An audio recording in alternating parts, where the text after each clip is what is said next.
today we're talking about our birth experience. Of course, we want to know about your birth experience as well. And if you are pregnant and if it's something you are thinking about and want to learn more about, then of course, write to us and also ask us questions. What are your fears? What are your expectations? So often these things don't quite go to plan, as you will find out from our stories. Interestingly, I think this story, even though we have our differences, there are also similarities, I think, in a way as to what happened. Actually, maybe not so much, just the actual result, but how it all happened was all different. Yeah, because I was quite keen on having a natural birth, so I think I didn't have any. I wasn't scared. What's a natural birth? As in, but were you okay with? Did you want to take what are they called? Pain relief medication and things like that, or did you actually genuinely just want to birth without anything? And what was the motivation behind that? I wasn't so focused on what I would take to give birth. So if I could go without, then I was going to go without. But if I needed it, I wasn't going to stop myself from having it. Yeah.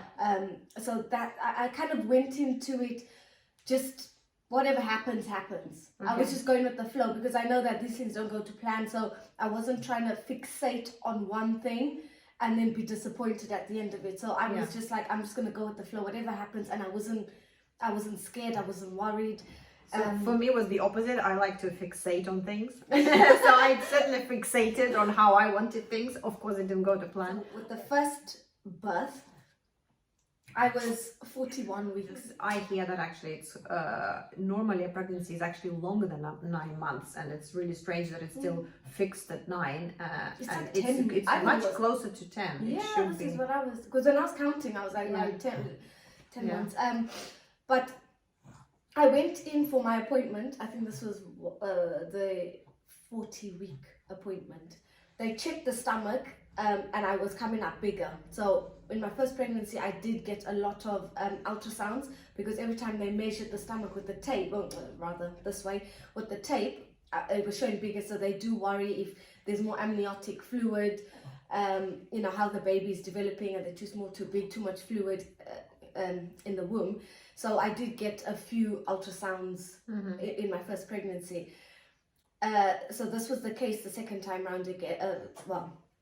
This last appointment that I went to, they measured, I was coming up bigger, and I was head down. So Zara was head down. So they said, you know what, we can give you the sweep. They were like, you can do it now, or you can wait and see, what happens. So I was like, okay, you know what, I'm here now. Let's just do it. I think it was to bring on labor because I was at my due date.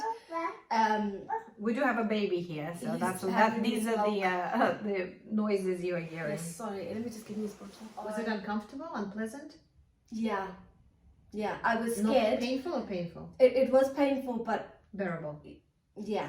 Okay. She was quite shocked because the nurse was like, a lot of the time I do this, they do ask me to stop. Some people don't even like it, but I was just like, let's just kind of get it done. I think it needed to be happened, but I can't remember the reason why.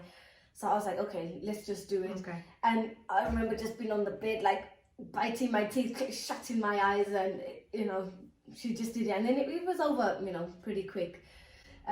So they did that, and this I think was on the Friday. So this happened, and then a few days later I started having pains. So now I was worried, the baby's movements weren't as strong. So I thought, is this sweep, whatever happened, has that kind of affected something? So I went back in to triage, and I was like, the movements are not as frequent, as strong as they were before. I had the sweep done, and at this point I was past my due date. So they were lying there, I had the monitors on, they were checking everything.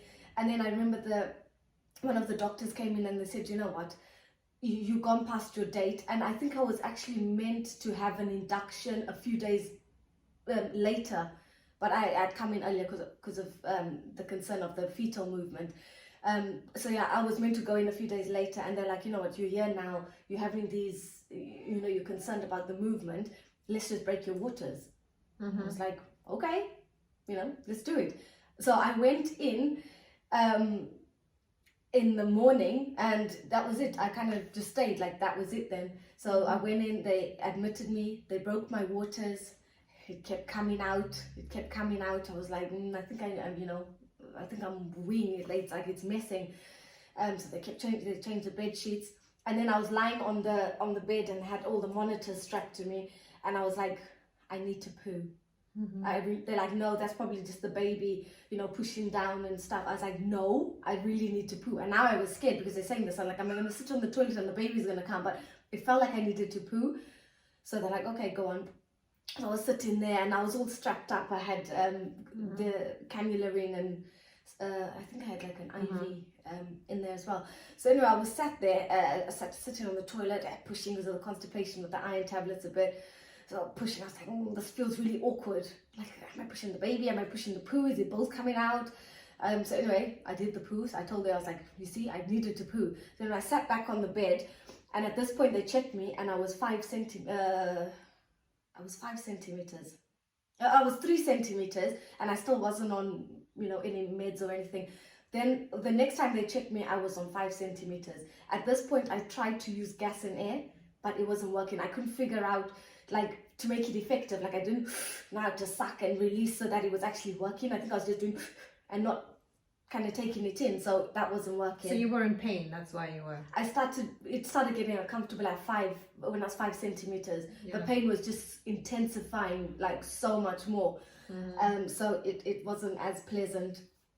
So I remember asking, okay, can I have gas and air? And then I think I started to panic.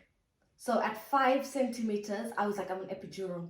Because I was in this pain now. I panicked and I thought, if I leave it too long, I'm not going to be able to get epidural or that pain relief, and it's going to be too late, and I don't know if I can cope. So I didn't know if I could cope with the pain. Like, I think I panicked before, it even happened. And at this point, I was really craving ice. Like, I kept asking them for ice. Like, I just wanted to chew on ice. Oh, wow. So then I drank water. Like, can I have ice, please? So they went and they found ice for me, thankfully. Like, they're really nice. So I got ice. I was crunching on ice. And then my granny had actually said, like, if you, have ice while you're pregnant or in labor or something, it's like, it gives you the shakes or the shivers and stuff. I was like, is it, does it? I was like, okay, maybe. But then I really still wanted it. So anyway, I was there munching on, I had a bucket of ice and I'm munching on it. And then they came and they gave me, I was on a bit on a wait for the epidural. Eventually they came. I was still in pain, like I was kind of dealing with it. I was on the ball.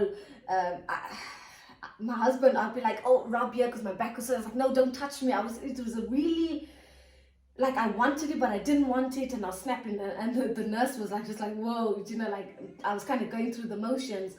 So I was on the bed, I was kneeling down. I kind of didn't know what position to be in. And one part of it was, I think her foot was stuck in my rib, so I couldn't do the deep breathing. When I was trying to do the deep breaths, it was hurting because I think she was like caught in there, so I couldn't really do it.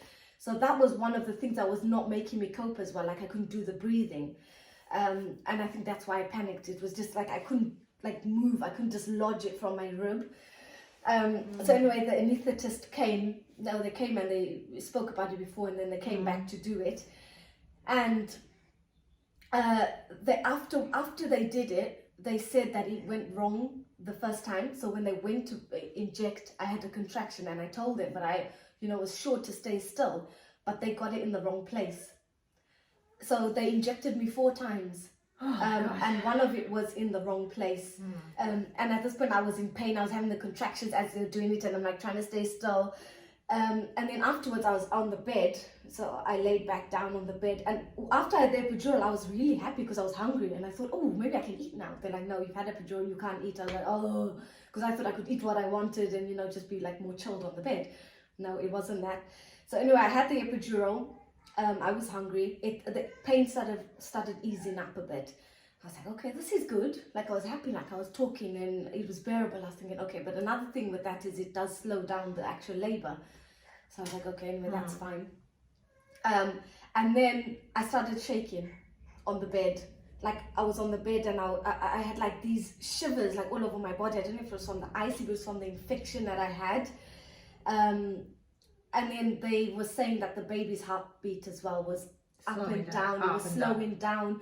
And at one point I got worried because one nurse came and they checked that sheet, whatever, the contractions and whatnot. And she's like, she went out, she got someone else. And at one point there was like 3 or 4 doctors in the room looking at this chart. And I was like, oh my God. I was like, is everything okay? And because obviously I was shivering and the infection was obviously affecting something. But they didn't know it was infection that's affecting I think it at this did. point. So they had all these doctors come in, and I think after 12 hours, I had only dilated up to 7 centimeters. Mm-hmm. So in 12 hours, so 6 hours I went just naturally, no pain relief, nothing, and that got up to 5 centimeters. In another 6 hours, I only dilated from 5 to 7. In 6 hours. So that might have been the epidural or something, but yeah, so the baby's heart rate was not doing too well. It kept dropping. She was getting tired, and I think they were starting to get a little bit concerned, especially with what was going on with me with the shakes and all the rest of it. So anyway, they're like, okay, let's wait and see. So they came after they did the last check. They came back after 4 hours, and it was like midnight now. I'd been there the whole day. It was midnight, and they said, you've not dilated anymore, but let's wait half an hour and see, if you go even to 8 centimeters, and then we can, kind of take it from there. I was like, you know what? If she's tired already, I don't want to be pushing because it might cause more complications. I'd rather not wait. If I've gone this long and I've not gone past 7 centimeters, I'd rather just go for the C-section now. So then it was an emergency C-section. They started prepping me. They're like, okay. And I was quite nervous. I was like, what if the anesthetic doesn't work? Am I going to feel them cutting? Like I had all these worries and concerns. Like I had never gone through it before. But I was really out of it because I remember they were asking me to put my hand somewhere, and it was so floppy that it wouldn't stay. And I was struggling to breathe as well. So whatever happened, I was saying to them, I was trying to say, I can't hold my hand, but like they weren't listening to me, and my hand kept flopping. I was like, I can't hold my hand. I was scared it was going to go in the way of what they were doing. So anyway, they held my hand, and they were saying, can you feel anything from here down? I was like, no, I can't. And I was like, but I also can't feel like anything going up. And they weren't too bothered by it, and I think they couldn't hear me because my voice was very faint, and I think I was well drugged up because I had the epidural from before, so they were like topping me up. Yeah. And they couldn't hear what I was saying. And I was like, is this normal? Because my head started feeling fuzzy. I was like slightly struggling to breathe. Anyway, they completely ignored it. They held my hand. They were cutting. And then they after the whole thing was done, they lowered it. I saw her. She didn't cry straight away. And then eventually they cried, but they took her straight to the bed, and they had to take her away with my husband to get antibiotics. So we had to be on antibiotics for 3 days.